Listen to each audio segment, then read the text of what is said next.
Ya masana abino konsequently welcome back to the YouTube channel of Cameras. Tulowe ku Saudi Arabia komanso Yemen. Ndiye tulowe ku America komanso Iran. Nkhondo zuri zimene panopa ndi zimene ndithu zayaka moto.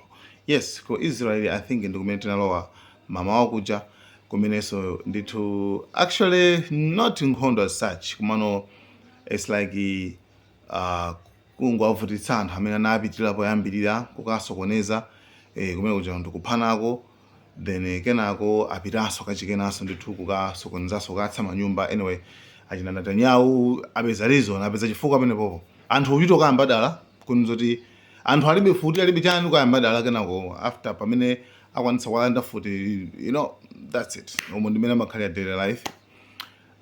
Komano tilowe ku Iran komanso USA kumene nakonso ndithu nkhondo yavuta. So pano Iran mu kuyankhula kwake yenna kuti pacha ife timayendera ma step timachoka step iyi kufika step iyi tikamenya nkhondo yathu. Ndipo pano tikuyendera pa step ya ma assets. Yes, kulikonse kumene ndithu kuli ma assets ama Americans. Okay?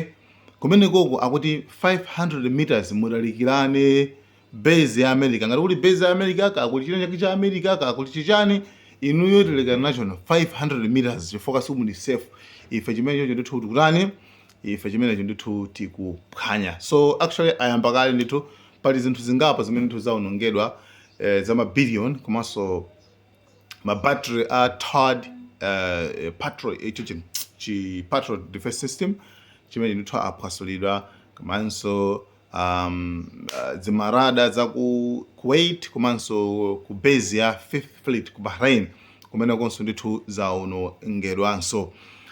Nde akuti yaisanati iwo ndithu akupitirizabe pamene lero tikuyendera day number 13. Yes, pamene ndithu anthuwa akukwapulanabe. Breaking news to bring you now on what's going on in the Middle East. And Iran's IRGC claims it has attacked Al Adiri base in Kuwait and an observation tower of the US 5th Fleet that's in Bahrain. So Iran's IRGC saying that they have now attacked Al Adiri base in Kuwait and an observation tower of the US 5th Fleet in Bahrain. So both Kuwait and Bahrain have been attacked by Iran. That's in retaliation for a 13th consecutive night of attacks by the US on Iran. We'll bring you all of those updates whenever we get them. My analyst ena anakaya kuti no, actually yes on the mistake a Trump as always a deep kuchipedu when kumene iwo ndithu akanikanso ndithu kutuluka. By the way wina nkumafosa kuti Israel imene mumu kodi zikuteka Israel banje mina ndithu sikupezekamo. Israel ili clear yanena kale kuti their position is clear. Iwowa na chilichonse chimene chikukhudzana ndi kugwetsa dziko la Iran boma la Iran akuti iwowa ajoina nawo ngati ku Iran kucha ngati zili zozo iwo ajoina nawo koma ngati zili zonena kuti azapa Strait of Hormuz iwo alibe nazo ntchito pa Strait of Hormuz alibe napo ntchito koma nkhani ndi boma kwesa boma. So baba iyi sangajoina nawo zimene zindithu awasira ama Americans izi zimene aujena wandana Netanyahu ankafuna kwapanga drug a USA ngwalowesa mu endless war mu nkhondo yosatha ngati imeneyi. So actually adziwana kuti okay kodi nkhanizi zinali zoterere. So Strait of Hormuz and pamene zinthu zikufika kotere and Iran yanena kale kuti nzoti ifetu sitikubwerera mbuyo and now tayamba kuona kuti kutsogoloko tita it's a full scale war.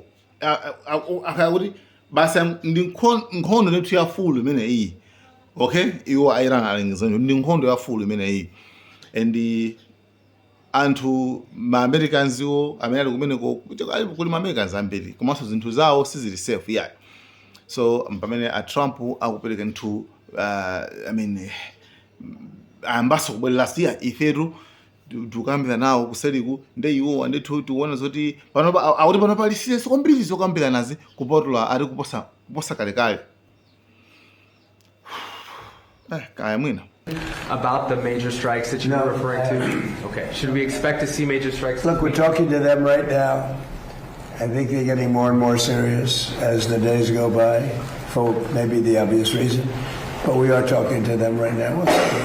Look, there are two ways. I consider that the smarter way, but the other is probably the easier way, doing what we're doing. And we can take that to a much higher level if we want to. You know, we're prepared to do that, as you know. We're locked and loaded. We're locked and loaded and ready to go, but we're talking to them, so I think while we're talking, we'll see what comes of it. And when you say, just a quick follow-up. I believe, Jeff, they're very serious. Okay. They should be. And when you We're say very that serious. you're talking, is it Mr. Kushner or Mr. Witkoff, or who's involved in those talks? Sort of everybody, JD and Marco, and a lot of people are talking. A lot of people to talk to. It's a big deal. But really, when you get right down to it, it's not very complex. They cannot have a nuclear weapon. Serious kwambiri. Iran ndi serious kwambiri. Na Trump zimene kwankha kwando kumeneko. Koma ndikapita kwa Abbas Araghchi akuti no. Ife makamaka this time sibapezeka so ceasefire yafakala siri kufuna soka ceasefire kang'ono kaja. Tikufuna this time siri kulola so kubwerera so mbuyo. This time makama akafuna kuti mina ngondo itheka pano pakhale ceasefire pakhale zinthu zenizeni koma pakadali panopa tiyeni tizingokwapulana. I mean Abbas Araghchi umo ndimene mbali yawo yankhulira. In my view, the issue between us and the US right now isn't a question of mediation. It's the US's approach. Oman, Pakistan, and Qatar are still playing the role of mediators. There is no problem transmitting messages. The problem lies in US approaches, which must be corrected. We've also rejected a temporary ceasefire. Our current plan is not to accept a ceasefire until we achieve our demands, especially concerning the Strait of Hormuz. Chabwino. Kupulitsana kukupitirirabe pakati pa tikakamba za background kukupitirirabe ku Iran ma Americans akupulitsa komanso iko even ku Saudi Arabia akunanso kuti akupanga akuwakha nthu mabomba ena ndi ena koma Jordan kuchani so it's like momuja amene as usual you understand mezi makhalira nthawi zonse zimene zikukhalira pakati panopa kumbali kuza ndiba zokambirana kukambirana asati nkhondo koma kukambirana kumeneko nde sibakuoneka zoti pali hope ineli yonse kuti okay zikuti zimene zikulibe. So yeah, kumeneko ndithu kumbali ya Iran komanso okay imene ndi mbali ya Iran ndi USA. Tendiloni ku Yemen so Saudi Arabia yana kuti aphanga jina Houthis niyo mwajaila ife ndithu tikutikitani iyo ndithu ndikubweyaso ndithu ku Yemen kuja ndikuphulitsa malo angapo. Yes, a Saudi Arabia amenewo chifukwa choti mashipi awo awiri anaphulitsidwa pa Bab al-Mandeb. So yeah, that's it. Kumenenso zikuoneka zoti kuvuta chifukwa now pa nyanja kuja